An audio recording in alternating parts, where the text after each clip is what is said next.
Bem, nós estamos de volta com o debate de hoje do Curta Brasil. Já vimos as duas animações de hoje. A gente vai conversar com os diretores, com o Marão, que fez o Arroz Nunca Acaba. Ele vai explicar pra gente por que o Arroz Nunca Acaba. Vamos conversar com o Cláudio Roberto, que fez o Terceiro Tomate. E com o nosso convidado de hoje, que é o Clementino Júnior. Bom, Clementino, eu vou começar contigo pedindo para comentar os dois filmes, né? Quer dizer, eu acho que são dois filmes que trabalham muito com a linguagem, são bastante irônicos, tem um humor bem cáustico, né? bem ácido. E ao mesmo tempo tem temas bastante sérios, né? Digamos assim. Né? O Arroz Nunca Acaba, tá lá os dois inimigos, né? Para sempre. No final, né? Nós já viu o filme, acabam numa bela amizade. E o Terceiro Tomate fala de questões também bastante sérias, como punidade no trânsito, né? Esse tipo de coisa. Então eu queria que você falasse um pouco, né? Não só do conteúdo, mas também da linguagem dos dois filmes. Né? Sim, o Arroz, por exemplo, tem... Acho que eu nunca tinha visto isso no restante da obra do Marão, que ele abusou um pouco da experimentação nesse filme, abusou das mais diversas técnicas. Abusou no bom sentido. Abusou no bom sentido e no mau sentido também. Ah, é? Tem um take assim que eu acho memorável, que ele simplesmente fez uma trucagem, ele filmou o storyboard para fazer um plano de sequência do monstro mergulhando na água. Eu achei aquilo ali, quando eu assisti a primeira vez, eu disse, gente, o cara é louco. Quer dizer, ele assim, mostra o making off do filme, né? Ele mostra como se faz a animação. Com dupla função, sabe? Enquanto no Terceiro Tomate, essa questão que você falou da crítica, você vê vários referenciais assim. Eu, por exemplo... Nem sei se eu deveria... Não vou comentar assim. Quando eu vejo o personagem do papagaio, eu me lembro de um incidente que teve algum tempo atrás com um sambista famoso que teve um caso de atropelamento. É claro que não sei se essa foi a intenção de fazer uma crítica desse gênero. Mas tem esses referenciais que existem no dia a dia, sabe? Da impunidade pelos crimes que acontecem no dia a dia. E isso com humor, né? Quer dizer, você está colocando a coisa... Não, o tomate revoltado, o padeiro revoltado, eu acho que de uma maneira bem bacana, né? Porque não é tão panfletário, não é um discurso, né, didático, pedagógico, né? Então, a gente podia começar pelo Marão, só para ir na ordem, né? E depois cada um dos dois falar um pouquinho do seu filme, das propostas. Mas então, Marão, essa ideia do making off do filme, que eu acho bacaníssima, né? E fala um pouco da técnica também, para o pessoal saber como é que foi feito. Eu comecei esse filme há uns 4 anos, 5 anos. Até foi interrompido enquanto estava fazendo Engole Ervilha, então é bem antigo. Na época não era tão comum ter DVDs onde você tem as etapas, os estágios de produção de um trabalho, mas por acaso eu vi uma vez uma cópia de um longa-metragem que não estava pronto. Então, enquanto o trabalho em longa-metragem de animação vai ficando pronto, você tem um animatic com todo o storyboard, com o som, e vai substituindo. Esse storyboard, essa cena já foi animada, mas só com os desenhos-chave. Aí ele coloca. A outra já foi animada intervalada. Essa está animada intervalada com sombra. A outra já está pintada, colorida. Então, além do pencil test, ver se na hora que ele se mexe, se o movimento está correto, você vê se a narrativa funciona. A relação de um quadro para o outro. E quando eu assisti, acho que eu vi a Bela e a Fera na época. Pô, que maravilha. Aí eu olhei assim, o traço, o garrancho, o traço a lápis, era tão mais legal que na hora que aparecia colorido e pintado, estragou genial, quer dizer. Então a intenção era poder mostrar para o público, não sei se talvez mais o leigo do que quem trabalha com isso, as etapas diferentes do storyboard. A história é muito simples, porque é só uma luta, então não tem necessidade de você acompanhar a narrativa, já que estão só lutando. Então é fácil de Ou seja, não você se presta perder. atenção na linguagem. E né? se Isso é bacana. eventualmente alguém achar mais interessante a parte que é preto e branco, ou que está sem intervalado do que é colorida, eu vou me sentir recompensado. Se achar que tá Mas muito você foi legal, super econômico na parte colorida, né? Quer dizer, ela aparece rapidamente, a animação toda, pronta. Sim. Muito pouco, né? A história sobre também a evolução do relacionamento dos dois personagens. Então, à medida que o filme vai evoluindo e eles vão crescendo ou se entendendo. Se entendendo, você vai acrescentando então, é como coisas. se a imagem também estivesse se construindo. É impossível perceber isso, né? É mais difícil. Eu confesso que eu não percebi, não, mas estou gostando da explicação. Vai se construindo até que na sequência final é completamente colorida já pintada tá com cenário. Nossa. E isso é um foco, o outro foco é do título, né? Que é sobre o arroz que Mas nunca espera aí, acaba. deixa eu primeiro ouvir o Cláudio Roberto e você vai explicar, porque esse é o grande mistério do filme, né? O arroz, eu também tenho as minhas hipóteses sobre o arroz nunca acaba. E você também, é o terceiro tomate, né? Só pra gente começar, tem uma célebre expressão também, que é escorregar no tomate, né? E no final, o pobre tomatinho é esmagado. Ele era o herói do filme e no final ele vira, né? Você pisa no tomate tranquilamente. Então, eu queria que você falasse um pouquinho da proposta do filme, que eu acho que tem os temas, né, como a gente colocou, sérios. No também. final ele é esmagado para acabar em pizza, né? Porque tudo acaba em pizza aqui. É verdade, tem uma pizza no final, tinha esquecido. No final tem... Juntar isso tudo, a ideia era juntar eles todos, vem cá, todo mundo aqui, vamos ver o que vocês podem... Pois é, mas é muito individualista, hein? Fazer aqui uma crítica que é o tomatinho, essa história, né? Quer dizer, é o olho no olho, olho por olho, dente por dente, né? Quer dizer, essa ação é individual, né? Tem uma questão também interessante no filme dele, na parte técnica, que tirando a trilha sonora que tem uma parte cantada, o filme é completamente mudo. Assim, tem um bom uso da linguagem não verbal para contar todas essas piadas. Não tem diálogo. Isso é um problema de animador também, né? Que acaba dirigindo tudo, o animador escreve, dirige. Faz a música também, não? E eventualmente faz a música também, ou então, se ele não faz, ele usa. E o tempo inteiro tem música, né? Mas quer dizer, na verdade você não usou música, mas como ele falou, os ruídos, né? Quer dizer, você tem uma diferença de voz ali, né? Você caracterizou cada som para cada personagem. Né? Cada personagem tem uma voz, né? Mas sem diálogo. Então tem... O único diálogo que tem é o da música, do samba, do pagode lá do papagaio. Do axé, que é a garrafinha pra lá, e o português falando alô, né? No telefone. O resto é tudo meio... Mas eu acho que na animação você tem essa questão do clichê, da caricatura, que vira uma outra coisa, né? Um pouco nessa... Tem a oportunidade de brincar com esse... Nesse limiar. São vários, né? Que você... tem a oportunidade de brincar com isso. E tem também muitas piadas, assim, subliminares no filme. Quando apresenta a cidade que está chegando na estação, você vê o nome das lojas, tem um monte de sátira aos outdoors, as coisas que você vê no Rio de Janeiro, assim, ele tem isso na obra toda da produtora dele, do Quadro Vermelho, tem essa coisa das piadinhas subliminares. Você vê o filme 10 vezes e em cada vez que você assiste, você nota Todos têm um referencial de imaginário popular, seja de piadas ou de chapeuzinho vermelho, três porquinhos. Eu sempre procuro... Chapeuzinho, e essa coisa do provérbio, dos provérbios que estão ali pelo meio. Eu sempre procuro fazer alguma coisa que tem humor, lógico, né? E crítica também. Pois é. E o Marão deu a sua contribuição aos provérbios brasileiros, né? Inventando o dístico, o arroz nunca acaba. Eu imaginei que quando você tem um prato, você sempre come o que tem de melhor, né? Acertei e ficou o arroz. Eu falei, o arroz nunca acaba, você come tudo. Não é isso, não? Sim, também. Na verdade, inicialmente, na vida real, era sobre arroz na panela, que assim, por mais que você requente, por mais que você bote na geladeira e depois misture de novo, sempre ainda tem, nunca termina arroz. Sempre tem arroz na geladeira. E a referência é que, assim, você tá na sua casa, a frase inteira, né, sempre tem coisas para você resolver, mesmo que já desentupi a pia, mas aí a janela não abre mais, então tá tudo quebrando, e aí você vai pegar comida e não tem mais nada para você comer, não acabaram os ovos, porque são 3 da manhã e eu podia pelo menos cozinhar um ovo, e aí tudo quebra, tudo acaba, menos o arroz nunca acaba, o arroz sempre continua lá. Ou seja, as pessoas fazem arroz demais, né? A conclusão que nós estamos chegando aqui, não cozinhe tanto arroz, o arroz acabar primeiro. Mas eu acho que tem uma questão no teu filme, mais, digamos, séria, que é essa questão dos inimigos eternos, né? Porque parece que é um ódio infinito, você não sabe por quê. Você não explica a causa, podia ser palestinos no início, eles simplesmente começam a lutar.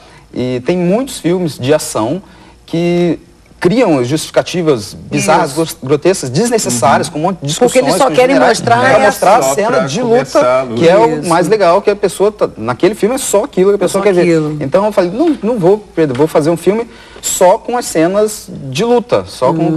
E vou tentar fazer de um jeito que, assim, que a pessoa que esteja assistindo esqueça que não tinha razão desde o princípio. Que não tinha razão. Dizer que Ana Clementino também, eu acho, quer dizer, essa arbitrariedade, entre aspas, da animação, que eu acho que é uma coisa bastante interessante, que é isso, você subverte a ideia de causa, efeito, da narrativa, linear, e na animação acho que isso é mais fácil, exatamente, você não fica precisando de muita explicação. Sim, ele usou bastante essa coisa do dinamismo desses filmes de ação, você vê que a luta é contínua, o corte de plano, quando um atira a lança, usa a lança, é dinâmico demais, a coisa também da entrada do diálogo dos dois personagens, quando entrou a narração do Briggs junto com a... Porque não para, né, a luta, eles dialogam lutando, né? Dialogam lutando, se xingando, quando a coisa vai chegando no auge é que de repente começou um pouquinho de diálogo.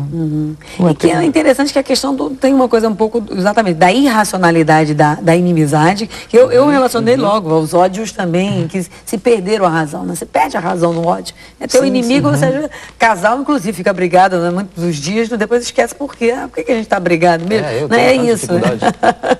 Casal e os povos, né, também, essas lutas que são recorrentes e que você entra nela sem saber por quê. Tem uma coisa engraçada também no filme do Tomate, nessa situação, que tem a situação dos tomatinhos, que aí acontece o assassinato, e o Tomate fica com aquela ânsia de se vingar, vai treinar, mas o português só toma realmente vontade também de se vingar quando matam os dois irmãozinhos. É o individualismo, né? Quer dizer, enquanto a coisa ainda... O filme dele tem esse lado, né? Podemos fazer uma crítica aqui do individualismo de cada um. Quer dizer, a solução nunca é coletiva, né? Cada um por si. Cada um tem que se virar e o cara do axé contra, né? Que é o poderoso. Tem que se... Ele resolve sozinho, se vingar. Ele até... vai procurar ajuda, né? Então... Aí vai fazer um outro cara para ajudar ele a bater, né? Isso. Mas é um motivo totalmente... Não tem problema, individual. Não pode ser politicamente incorreta. Eu acho que a animação tem essa... Quer dizer, enfim, é uma coisa concreta também. A vingança pessoal faz parte... Não, e a vingança, enfim, pessoal faz parte de uma cultura. Aliás, é isso, você o tempo todo trabalha com essa... Né? Com essa ideia essa ideia de que não vale a pena isso e tem a ideia da arbitrariedade. Da arbitrariedade, né, de certa maneira, e impunidade, essas coisas que acontecem que não se resolvem. Agora, Marão, tem uma coisa assim, quando você falou que você pegou apuração, realmente, né, quer dizer, sem dar explicação por causa da luta, eu até lembrei do filme pornô, né, porque tinha uns filmes pornôs, né, quer dizer, ainda tentavam contar uma história, era grotesca. Pizza. Isso, e as pessoas queriam ver mesmo, o cara ia lá para ver aquele tipo de filme, ele queria ver, né, a coisa, né, então... Estava perdendo um tempo, que aliás era o charme na porno chanchada, que tinha história ainda, né? Hoje em dia não tem. Eu acho uma pena, não sei se os homens concordam, mas as mulheres adoram aquela história mesmo tosca, né? É engraçado. Mas é um pouco isso, né? Seria se você partisse diretamente para, vamos lá. Porque é o que a pessoa, ao invés de apertar o FF, né? Que ela quer ver, né? Se bem que é bastante monótono em termos da a pornografia mais standard, é muito... O troço é muito repetitivo. Você fez uma coisa muito mais inteligente, muito mais interessante, né? Porque eu acho que você está trabalhando com a feitura do filme, né? Apesar de que isso também, uma vez o filme foi exibido por alguma razão numa sessão, num festival, que todos os filmes não eram pornôs, mas todos os filmes eram eróticos em algum estágio. E por alguma razão esse filme estava lá. Também. Aí eu imaginei... Eu acho que o vínculo é que se esses dois caras tivessem namoradas, ao invés de eles não iam ficar brigando daquele jeito o tempo inteiro. Ou então tem ali uma libido, aquela relação, né? Então acharam isso, que não talvez uma relação. Depois da lasanha, né? Sabe lá o que aconteceu, né? Que loucura mesmo. Tem a hora que eles se entendem, né? Que fica uma coisa até amorosa, bonita, né? Quando eles se entendem. Amorosa. Não. Puxa, e afinal de contas o presunto entra na lasanha, né? Não, sem ironias. Mas passou nessa sessão? Passou na sessão, eu não entendi. Alto teor de violência. Sexo e violência, né? Talvez. Eu queria que a gente falasse da técnica, né? O nosso programa é super visto pelos universitários, o pessoal que quer fazer animação. Essa geração nova conhece o Flash, mas enfim, não tem essa experiência das técnicas mais tradicionais, enfim. Aí eu queria que você falasse um pouco, vocês também ajudassem aqui para explicar um pouco qual é a técnica de cada uma das animações, que eu acho importante, a diferenciação. Só uma observação que sempre cabe ser feita. O Flash é apenas uma das ferramentas através da qual você faz a animação. A animação... É uma coisa bem mais ampla, né? é bem mais ampla, tá na cabeça, independente se você vai usar Flash, se você vai usar um software 3D, mesmo para fazer uma animação em 3D boa, você tem que saber conceber o personagem, saber como funciona o esqueleto, como ele vai sorrir, como ele vai se expressar, se de repente pode, até antes de pensar, o olhinho dele pode cair e funcionar como uma bola para cena da sinuca, não. Tem que saber realmente o que você quer, pensar um roteiro e tudo, a partir daí você pensa qual a técnica que vai ser desenvolvida, assim que a animação começa a surgir. Você já começa assim, pô, tem aquele efeito do Flash que dá o resultado que seria legal pro filme, assim. Você quer usar o efeito antes de ter um conceito. Exatamente. Né? Às vezes as pessoas entram em contato conosco querendo... puxa, aqui eu tenho, soube que você trabalha com software tal, que eu queria ter umas aulas, eu digo assim, mas você quer ter aula do software ou quer animar? Não, é muito comum, pergunta assim, logo a pergunta, qual foi o programa que você usou? Não, como se isso fosse o mais determinante.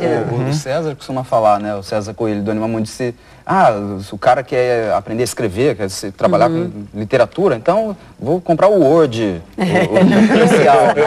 Ou então com a caneta, com a marca da caneta que eu vou escolher para virar escritor, não é isso? Ninguém pergunta a marca da caneta, que papel você usou para escrever. É curioso, sim, mas realmente tem esse fetiche com a tecnologia, mas é também o que está popularizando a animação, né? Essa geração está entrando por aí. Eu trabalho muito, todas. Trabalha com 3D, com 2D. Mas explica pra gente rapidinho, só pra gente saber a diferenciação entre uma técnica e outra, de uma maneira, digamos assim, inteligível pro leigo. Rapidamente, para falar qual é a base de cada uma das animações que a gente viu hoje aqui.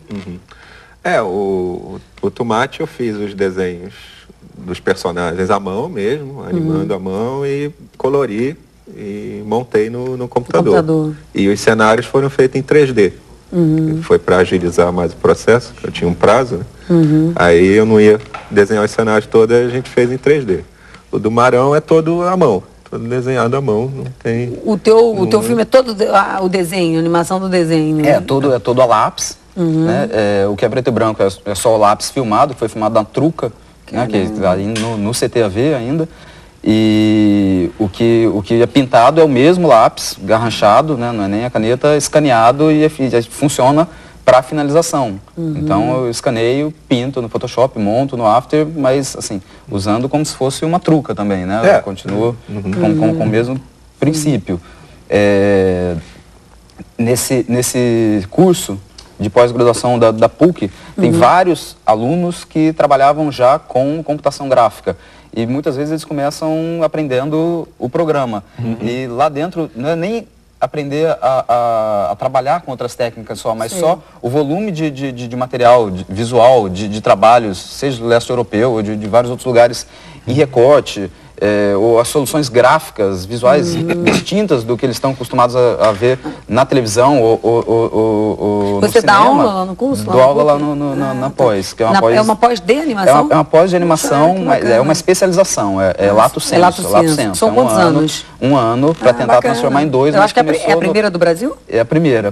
Que bacana. Aqui no Rio de Janeiro, na PUC aqui do Rio, né? Aqui no...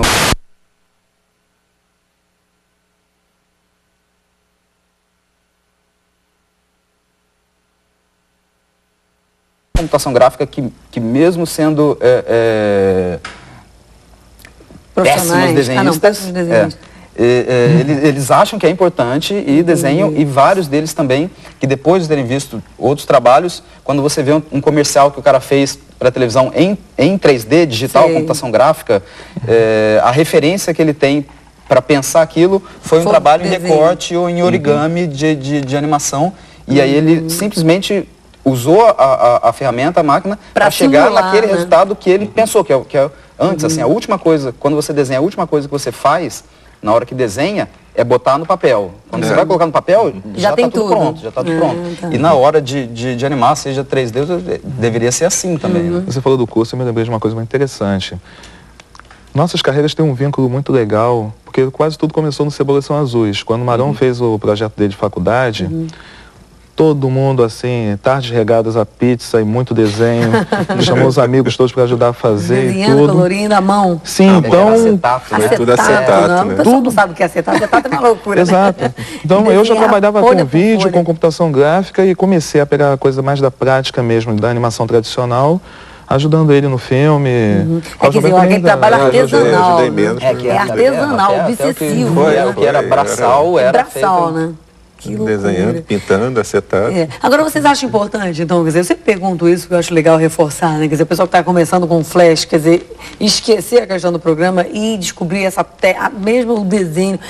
A gente sempre brinca, né? Quer dizer, eu sempre pergunto, não, quer dizer, tem o diretor do filme de animação e tem o animador, às vezes é a mesma pessoa, às vezes não, mas quer dizer, a animação em si, o saber desenhar é realmente imprescindível? Porque tem animador que diz, eu não sei desenhar, desenho muito mal, mas eu sei animar. Né? Como vocês veem essa hierarquia ou essa importância do desenho? Tem que ter olhar, tem que assistir mais televisão, coisa, né? Criticamente, tem que ir mais ao cinema, assistir também desenhos animados, ver coisas antigas, não ficar só limitado a coisa nova na computação gráfica, porque tem uma geração toda que já cresceu acessando coisas na internet, assim, que nem sabe apertar um controle remoto, já sabe mexer no joystick de 1000 botões, assim, então... a linguagem que o cara sabe é aquilo que acontece dentro do computador. Eu acho que o desenhar não é imprescindível para o animador. Ele pode animar objetos, massinha, não é necessário saber desenhar. Eu acho que começar pelo computador direto é que é meio limitante. Você acha limitante? Você fica preso na estética do programa. Você vê a animação em flash, todas elas são muito parecidas. Não tem muito 3D também, porque você o programa limita só vê aquilo e você acaba não pensando em outras coisas. Você tem que ter um background de outras coisas, de outras técnicas, para tentar simular aquilo no computador, aquilo que você está fazendo. Ou no mínimo que seja paralelo, né? Para você não repetir as mesmas coisas que todo mundo faz. Então você assiste os comerciais, então você vê 40 comerciais que são idênticos porque você sabe de onde o cara tirou, que achou legal. Você sabe, isso foi aquele filtro, não conhece, programa. Ela consegue resolver no computador de uma maneira que ela nunca conseguiria na mão. Aquele brilho, aquela textura ou aquele objeto girando, ela nunca conseguiria fazer. Então fica impressionado com aquilo e acaba usando de novo. Então você não pode... quanto mais você não só está apto a fazer, mas quanto mais você conhece, menos limitado está o seu campo, né? Você não pode estar limitado ao que você... Ou seja, na verdade, muitas vezes, esses spots publicitários, eles parecem demonstração dos programas que eles estão usando. Olha, veja o filtro água, o filtro não sei o que lá, a edição. Isso acontece muito de vez em quando, às vezes, no cinema. O pessoal fica deslumbrado, né, com o efeito e taca lá o efeito e esquece o que ele está fazendo. E quem é criativo pode fazer boas animações, até para constar em celular, coisas assim, mídias mais modernas. Para você, essas novas mídias, né? Quer dizer, a animação, ela está muito adequada, eu acho, essas mídias novas. Internet, celular, né? Ela pode fazer uma pequena narrativa de um minuto, agora 30 segundos, né? Concurso, né? Edital para celular. Já saiu algum edital para celular? O de Minas Gerais. Tá. Edital para... não sei se é um minuto, não deve ser tanto. As operadoras já estão começando a fazer os festivais, já estão começando a incentivar. O Cimes fez ano passado no Kino Fórum. E tem festivais para filmes filmados em celular também. Eu já vi. Edital não, concurso. Concurso mesmo, com festival mostra competitiva. O pessoal da Secretaria do Audiovisual acho que está atento. Acho que os próximos editais depois de animação, jogos, né? Jogos também. Games, jogos, né? Vai ser para celular, que eu acho bem legal, né? Quer dizer, que é o que o pessoal está... Essa garotada está fazendo, né? Também, né? Quer dizer, eu acho que os animadores vão entrar nessa também, né? Tem muita gente fazendo muita coisa hoje, assim, além dos curtas ou dos comerciais ou dos longas, tem 7 ou 8 longas-metragens em produção. Brasileiros feitos hoje. Como é que vocês veem esse mercado brasileiro para animação, né? Quer dizer, a gente sabe que deu um salto enorme com a Animamundi nos últimos 10 anos, mas a TV aberta não exibe animação brasileira. Cadê não tem sindicato, não? Não. Cadê a associação dos animadores para ficar... situação... Exibir, a gente até conseguiria exibir, só que o valor, para poder vender, você teria que ter, não é nem um pacote de 26 episódios, 26 minutos, teria que ter pelo menos 2 já para ter uma segunda temporada, e o problema é produzir isso. Produzir assim, o problema é produzir, conseguir produzir a série, porque vender até seria bem mais simples do que conseguir captar. Então, por que a animação brasileira não passa na televisão aberta? Quer dizer, fora aqui na TV, a cultura... Plim-plim. A gente sabe que tem... A série, na verdade agora, pela primeira vez, a gente está começando a conversar de outras maneiras, assim, em função de impostos menores, em função de coprodução, impostos, taxação dentro da coprodução, está tendo uma conversa com o Canadá, que é para começar a iniciar esse processo, que não é conseguir dinheiro deles, nem é trabalhar como mão de obra escrava. Tem uma coprodução de fato e tentando descobrir um caminho, porque nunca foi feito isso. Porque tem a TV aberta, tem o canal AK, tem Cartoon Network, a animação tá, né, uma coisa global, planetária, é um mercado gigante, né? Quer dizer, a animação brasileira não chega nesse nicho, chega na publicidade, né? Quer dizer, eu só queria que vocês falassem um pouquinho disso. Um desses canais estrangeiros agora está fazendo produção dos curtas do Laerte, né, do Angeli. Sim, mesmo assim. A edição são curtinhas de 30 segundos, mesmo assim é muito caro e muito demorado. O problema é ficar produzindo a série. Maurício de Souza tentou alguns anos atrás. Poxa, se o Maurício de Souza não conseguiu. Na Globo, né? Mandou fazer e tal. E aí, não deu certo? Teve que parar, né? A produção foi muito difícil. Que loucura, porque na verdade a gente tem, quer dizer, esse espectador que adora animação, que quer virar animador, tem um consumo, tem uma demanda, e a animação brasileira é de altíssima qualidade, né? Ainda não entrou na televisão brasileira. Bom, depois o arroz sempre sobra, né? A animação sempre sobra? Não, a animação não pode sobrar, né? Eu acho que a gente tem que valorizar. Nunca acaba, a animação nunca acaba. Então tá, gente, eu queria agradecer aqui a participação do Marão, do Cláudio Roberto, do Clementino Júnior e convidar vocês para o nosso próximo programa. Até mais.